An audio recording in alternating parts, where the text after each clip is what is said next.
Fighter বিমান দুর্ঘটনায় ছড়িয়ে পড়া আগুনে পুড়েছে নিষ্পাপ এই শিশুরা। ছারখার হয়েছে বহু পরিবারের স্বপ্ন সাধনাও। ছুটির ঘণ্টার অপেক্ষায় থাকা অনেকে বিদায়ও বলেছেন চিরতরে। যারা এখনো জীবনযুদ্ধে, তাদের চিকিৎসা দিতেও হিমশিম খাচ্ছে বাংলাদেশ। ঘটনাস্থল উত্তর আধুনিক হাসপাতাল, সিএমএইচ, বার্ন ইনস্টিটিউট। একসাথে এত পোড়া শিশু আগে কখনো দেখিনি আমরা। এক ছোট ভাই, ও এখানে বার্ন হয়েছে, পুড়ে গেছে। ওর বার্নের যে চিকিৎসাটা একটা এক্সট্রিম পর্যায়ে দেওয়ার মতো আসলে আমাদের সক্ষমতাটা একটু ক্ষীণ। মুহূর্তেই জরুরি চিকিৎসা, আইসিইউ, লাইফ সাপোর্ট, কারো কারো মৃত্যু। মা বাবা স্বজনের আর্তনাদ, বুক ফাটা কান্না। ছোট বাচ্চা বেশি। আমাদের ওটা প্রাইমারি সেকশন, স্কুল সেকশন ছিল। ওখানে কেজি 1 থেকে 5, 6 এইসব স্টুডেন্টস আছে। আমার হাতে যে ছিল তার 95% তো পড়া গেছে, আর আমার সাথে আমার একটা ভাগ্নি আসছিল, ওর 20% পড়ছে, আর আরেকজনকে, দুজনকে আশঙ্কাজনকভাবে আইসিইউতে রাখছে।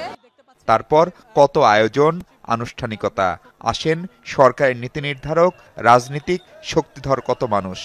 পরিদর্শন, সমন্বয় আর প্রচেষ্টার কথা বলেন তারা বরাবরের মতোই। বড় ধরনের দুর্ঘটনা, বড় ধরনের ঘটনা, যেটাকে আমরা চেষ্টা করছি আমাদের সর্বোচ্চ সামর্থ্য দিয়ে। সব বিশেষজ্ঞরা চেষ্টা করছে এবং ঢাকা মেডিকেল কলেজও আসলে এর পাশে আছে। এরপর থেকে ঢাকা মেডিকেল জয়েন করবে। চিকিৎসক, নার্স, ট্রলিম্যান থেকে পরিচ্ছন্নতা কর্মীরা যখন ভেতরে ব্যস্ত, তখন বাহিরে শত শত সাংবাদিক, পুলিশ আর উৎসুক জনতা। কারই বা কি করার আছে এখানে? সন্তান হারানো স্বজন কিংবা মুমূর্ষু পুত্র বা কন্যার মা বাবার কাছে পুরো পৃথিবী তো আসলে অর্থহীন এখানে। তাই স্রষ্টার কাছে প্রার্থনা আর উপলব্ধি, বড় ক্ষতি হয়ে গেল আমাদের। প্রধানত চিকিৎসার ক্ষেত্রে আমাদের যে দক্ষতা, এই প্রতিষ্ঠানের সামর্থ্য, দক্ষ চিকিৎসক, রক্ত, আনুষঙ্গিক সকল প্রস্তুতি সম্পূর্ণ আছে। এখানে প্রায় 9 জন এই মুহূর্তে আইসিইউতে ভেন্টিলেট করা অবস্থায় আছে এবং আরো অনেক ভেন্টিলেটর এখানে এবং ঢাকা মেডিকেল কলেজে তাদের প্রয়োজন হলে সেগুলো প্রস্তুত করা আছে।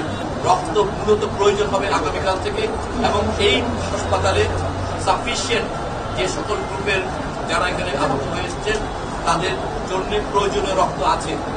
নিহত আহতের সংখ্যা বাড়ছে, সংখ্যা বাড়বে আরো। কিন্তু যার সন্তান চলে গেল, তার তো পুরো পৃথিবীটাই অন্ধকার এখন। এমন পিতামাতা, স্বজন আর কেউ না হোক, সেই প্রার্থনা কোটি মানুষের। আমার কলিজাতকে আল্লাহ এত বড় ছেল দিল। মাহফুজ বিশু, যমুনা নিউজ, ঢাকা।